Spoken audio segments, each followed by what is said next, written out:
Joining me now is Gia DeAngelis, a competitor in today's race. Gia, where do you hail from? I'm from Charlottesville, Virginia. A long trek to come up and roll around the Cape. That's right. Everybody knows about this race. How often have you done it? 5 times. 5 times. 5 times in a row, or? 5, mostly, almost always. Yep. Almost always in a single. Always in a single. I'm going to almost always. pan back here, and here's your boat, or your shell. Pieces of it.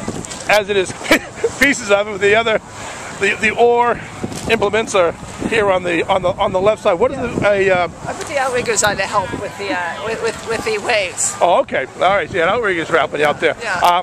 What were the conditions for you out there today? It was wonderful weather. It was cool. It was actually more wavy than usual, and that's difficult to row in. Yeah. How long is your shell?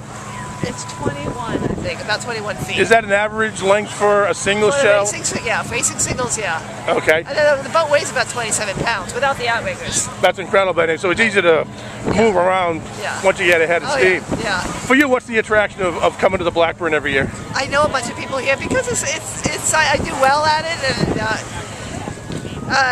it's a difficult race, and it's well known. You know, competitive people like to come to this race. You know, and they call it the Blackburn Challenge. That it's an open ocean rowing event. They don't call it a race, but as you just mentioned, everybody's in it to get there first. Yeah, a lot of people, but a lot of people are here. The good ones travel quite a bit. You know, the races are named after Henry Blackburn. Are you familiar with him? Howard Blackburn. Howard Blackburn. Howard, yep. Yeah, I teach in Gloucester, so I better. Right, I read the book.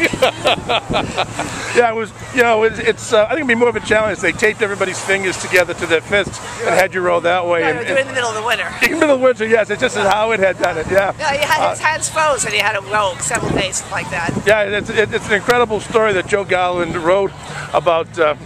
I'm not sure that Howard at the time thought it was an adventure, but certainly what is remembered as a great one. It was a great turnout today for the race. Yeah, 403. That's incredible. Absolutely incredible. And most boats are from out of the area as well. Are they? I know. I think this for a while. There's a boat coming from Hawaii with one of the outriggers. Really? The 8-person.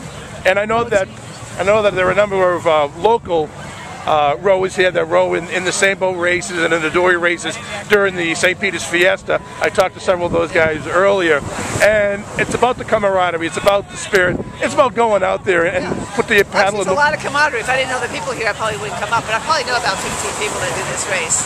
You said it's your 5th time. What drew you the first time? It's a challenge. I'm telling people know about the Blackburn. I was just talking to the general manager of Alden Boats, and he was saying that the amazing thing about this sport right now is that it tends to be dominated by women. Rowing? Rowing. In general, yeah, rowing is. Yeah. Rowing. It's not the United States. It's because of Title IX.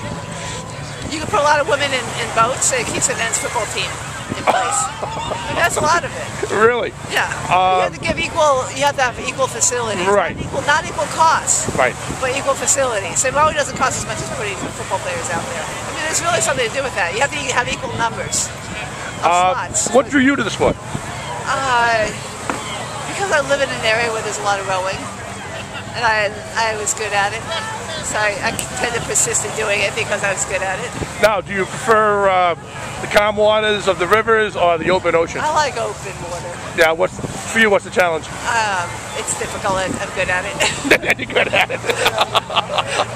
All right, Gia, I know you're trying to back up and get upstairs, up to the tent and rest. Out here. So I guess you're from Gloucester. I'm local. I teach here in town. Thanks for supporting this. Oh, thank you very much for being on.